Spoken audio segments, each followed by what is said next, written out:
और चलिए रुक करेंगे कुछ और खबरों का।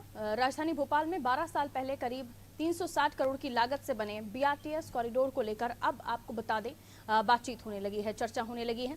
बीआरटीएस कॉरिडोर पर सरकार ने सवाल उठा दिए हैं। प्रभारी मंत्री भूपेंद्र सिंह ने इसी कॉन्सेप्ट को गलत बताया है। वहीं मंत्री विश्वास सारंग ने इसे उखाड़ फेंकने की बात कही। दरअसल 2009 और 10 के बीच मिसरौद से बैरागढ़ तक करीब 24 किलोमीटर लंबा बीआरटीएस कॉरिडोर 360 करोड़ की लागत से बनाया गया था, लेकिन कॉरिडोर से गुजरने वाली लाखों लोगों के लिए ये मुसीबत बन रहा है। इसी कॉरिडोर पर सरकार के मंत्रियों ने अब सवाल उठाए हैं और रिव्यू करने की बात कही है।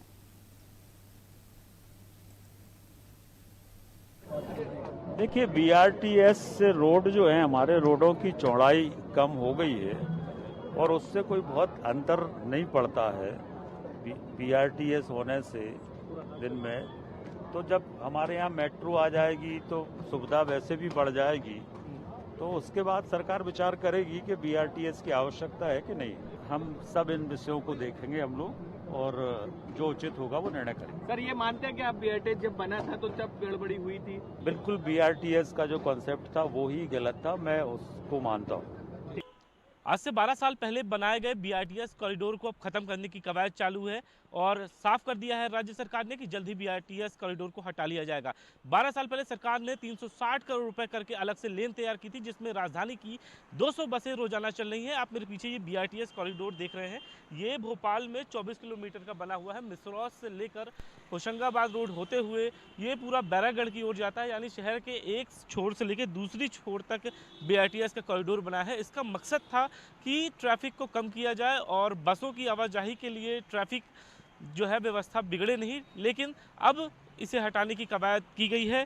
और इस कॉरिडोर को हटाने से फ़ायदा ये होगा कि जो शहर में संचालित हो रही लाल बसें, जो पब्लिक इम्यूनिटी की बसेस हैं, उनको रास्ता मिलेगा और लोगों को ट्रैफिक में ज़्यादा उलझना नहीं पड़ेगा। अभी ये देखा जा रहा है कि बीआरटीएस कॉरिडोर की वजह से कई इलाकों में जाम की स्थिति बन जाती है। इसी वजह से नगरीय प्रशासन मंत्री भूपेंद्र सिंह ने इस कॉन्सेप्ट को ही गलत बताया और जो जिले के प्रभारी मंत्री हैं विश्वास सारंग, उन्होंने इस बीआरटीएस को बंद करने की बात की है। सवाल ये है कि साल 2019 में भी इसका रिव्यू किया गया था और ये कहा गया था कि बीआरटीएस कॉरिडोर में कई खामियां हैं। हालांकि दिल्ली में भी इस कॉरिडोर ऐसा ही एक कॉरिडोर बनाया गया था, लेकिन समय रहते इसे हटा लिया गया है। भोपाल के अलावा इंदौर में भी बीआरटीएस कॉरिडोर बनाया गया है, लेकिन इंदौर में सक्सेस हुआ है। ट्रैफिक के मुताबिक बीआरटीएस कॉरिडोर इंदौर में सफल हुआ है, लेकिन भोपाल में कई दिक्कतें हैं, जिसकी वजह से ट्रैफिक रिव्यू में साल 2019 की रिपोर्ट में ये बताया गया कि बीआरटीएस कॉरिडोर की वजह से अन्य लोगों को परेशानी हुई है। लिहाजा नगरीय प्रशासन मंत्री ने साफ किया है कि अब बीआरटीएस कॉरिडोर को हटा लिया जाएगा। हालांकि नगर निगम और जो बीआरटीएस में चलने वाली बस है बीसीसीएल, इस कॉरिडोर के रखरखाव के लिए करोड़ों रुपये सालाना खर्च करती थी, लेकिन इस कॉरिडोर को अब हटाने की कवायद शुरू हो गई है। कैमरामैन इरफान के साथ विवेक पांडे, अनादि टीवी, भोपाल।